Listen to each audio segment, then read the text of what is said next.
comrades, and welcome back to the Ushanka Show.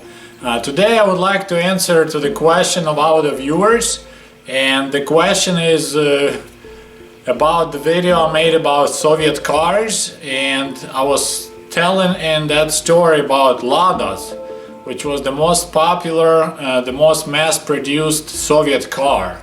But because it was only one factory providing cars for the whole Soviet Union, and if you remember, Soviet Union used to be the biggest country in the world, and Russia right now is still the biggest country in the world. So the shortage of cars was so bad that we had to wait for the right to purchase the car for 9 years. I described it in my video made in USSR number 6. So there's the question from all the viewers. The question is, if there was such a long waiting list for cars in the USSR and demand for them, then why wasn't production increased? Since everything was state-owned, it seems like the state could make a lot of money from car sales if they had offered a bigger supply. And you know, it's quite a hard questions to answer. It's way above my pay grade, but I'll try. You see, when system is like the one in Soviet Union, when everything government owned, there's no private enterprise, there's no pretty much like interest of making things better and cheaper and more because you're gonna make more money and become richer. It kind of makes everything like frozen in time. And what I mean, for example, the Lada cars, they were purchased, the whole technology, the whole factory was purchased from Italy in 1960s. So there's the Soviet Union, one of the most powerful countries in the world. We were first to launch the Sputnik into space, first man into space. So there's a lot of high-end technology, and at the same time government like, you know, why are we gonna waste time and money developing a car, building equipment to make this car? Why don't we just shop around and buy a ready-to-go car? You know, it's kind of strange decision. There's only countries I know of that make somebody else's cars is the cars of the third world, like Brazil, India, Iran. That's what they do. They just purchase license and equipment from one of the major car manufacturers, and they just make that car, pretty much copycat, maybe on the same brand. So that's what happened with Lada. Soviet government was shopping around, and they were choosing between Ford and Fiat. And Fiat won that competition, and turned out to be was pretty lousy deal for Soviet Union because we purchased the model that we were planning to discontinue and start the new Fiat. So we bought the like yesterday's technology, and they purchased like the whole factory, like everything, production lines, and they built this new factory on Volga River, and that's what the name is, Volga Automotive Zavod Factory, VAZ. And also the name, official name in Soviet Union is Zhiiguli. Unfortunately, when they started selling cars overseas, name Zhiiguli sounds like gigolo, so they end up changing the name to Lada. So yeah, they're making cars, and it was a big, you know, production. I think like every 22 seconds they were cranking one car out, but because it was such a huge demand, they can't keep up, and people had to wait up to 9 years to make one. So now we return to the question, why would government wouldn't just increase the production? One possibility, it probably was already maxed out. It was probably working to its maximal capacity, and in order to make more cars you had to buy another factory or expand the existing one. And also, what looks to me, you know, when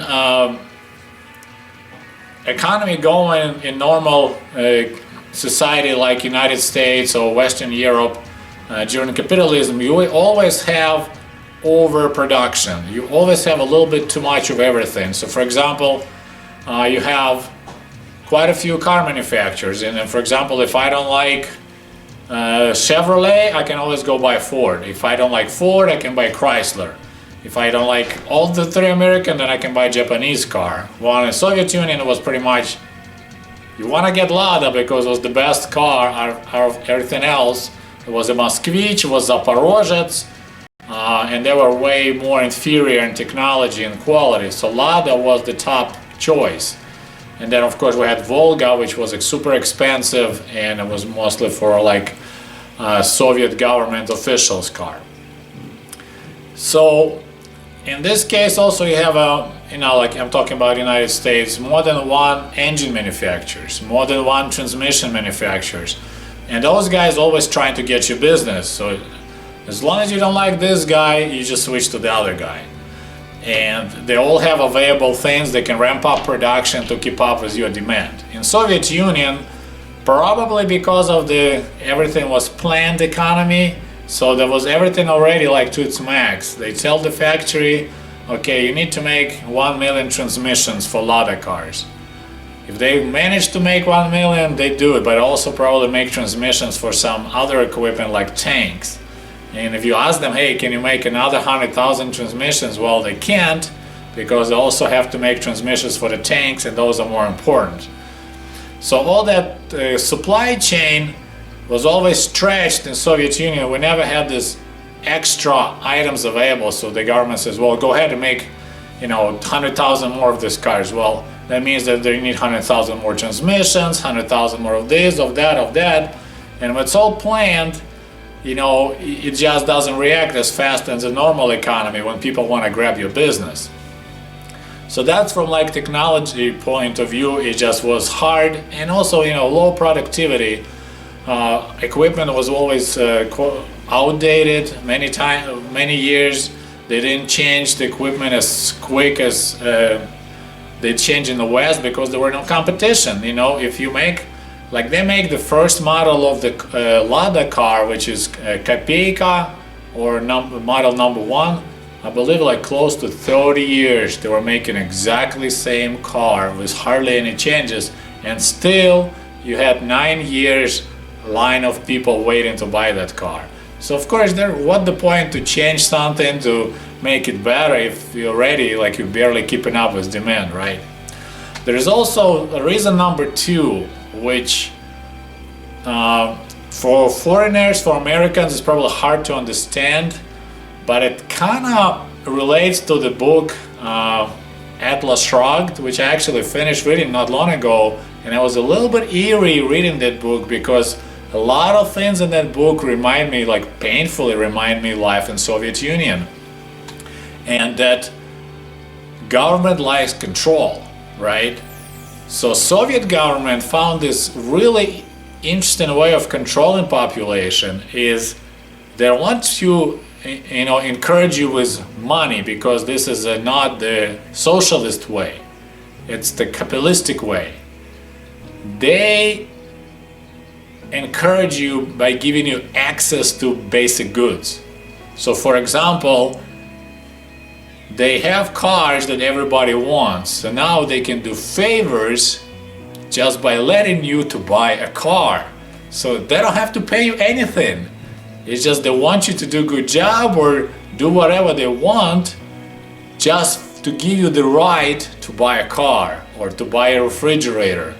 So in Soviet Union, the whole system was backwards. The people who had like the most clout, the most influence in society, it was the people who had access to goods. So if you work as a grocery clerk selling groceries at the store, you're actually in a pretty good position, because once in a while you got this deficit items they call deficit, which everybody wants to buy, some kind of smoked sprouts, sprote. Everybody wanted to buy those. It was hardly to get them. It was really not a lot of them. So you have access to those things, and instead of selling them to public, you can hide them and sell to your people. So then another person who works the warehouse, like shoe warehouse, she has access to some shoes that no one else can just buy, but she can sell it to you in exchange if you sell her refrigerator. So there was this whole like surface gray market of exchanging goods based on the access. So I think for Soviet government it was really convenient way of having influence on the people by controlling making its cars. You know, it's hard to get the car, so I can do a favor by letting you buy a car. So that could be another reason why they were just not really interested of making more cars, because once you don't have a shortage, then you don't have that leverage to control the population. This way, you know, somebody comes and begs you, hey, can we get to, you know, my region, we would like to 50 cars. And you're like, well, you know, if you can get 100 motorcycles to my region, that can maybe get you 50 cars to your region. And so that was kind of all these trade-in things. And I remember one time I was in line, it was already after Soviet Union collapsed, I was in line to buy some groceries, and this old lady was really complaining really hard about how much she's missing Soviet Union, how great her life was, and I couldn't believe her words. So I was like, well, what did you do for a living if you miss it so much? And she did work in some warehouse, and she had access to whatever goods, electronics or cameras or something. So she was doing great because she had access to things and she could trade those favors and goods, and she was having a good level of life just because she had access to what other people couldn't get. And also it reminds me that in Soviet Union, one of the most prestigious professions were jobs that people had to go and work overseas. For example, like sailors. If they go on the ships overseas and government has to pay them in currency like US dollars while they're overseas, and all they spend that money on electronics, VCRs. And anybody remember what VCR is? Video cassette recorder. That time we didn't have DVD players or iPods. So all that hard-earned dollars, those guys will run into ports and buy electronics like VCRs or these big fancy boom boxes from Sharp or Panasonic, and they'll bring them back to Soviet Union and sell them for tons of money. We're talking like the VCR, regular VCR would be 1,000 rubles. So if average person makes 150 rubles a month, so people were willing to pay almost 1 year of salary just to get one VCR, because there were just no VCRs available. They started making them way later, and in the beginning it was nothing. So the only VCRs that could come in would be from overseas, and those guys will be making a killing just by spending dollars on this hard sought for electronics and bring them back to Soviet Union. Actually, one of my distant relatives, he married my cousin. That's what he used to do during Soviet Union. He was a repairman for the refrigerators on the big ships, and he would fly to like Central America, South America to fix our ships and get paid in dollars. And he was not smuggling because there were limits, but bringing home Levi's jeans, said VCRs, all kind of electronics. Citizen watches were really cool. People were paying crazy money for it. Orient watches, the Japanese brands, and he was making huge money. The actual salary was really low, but because he could use the dollars and buy those goods, he was making just insane cash that time in Soviet Union. So this is, I think, what was the problem with low volume of cars that was manufactured in Soviet Union. I think they just physically couldn't do it because of the restraints of the system, and maybe because they really didn't want to, because they wanted to control population by limiting access, by limiting amount of things available. Well, I hope you like my story. Thank you very much. До свидания. Goodbye.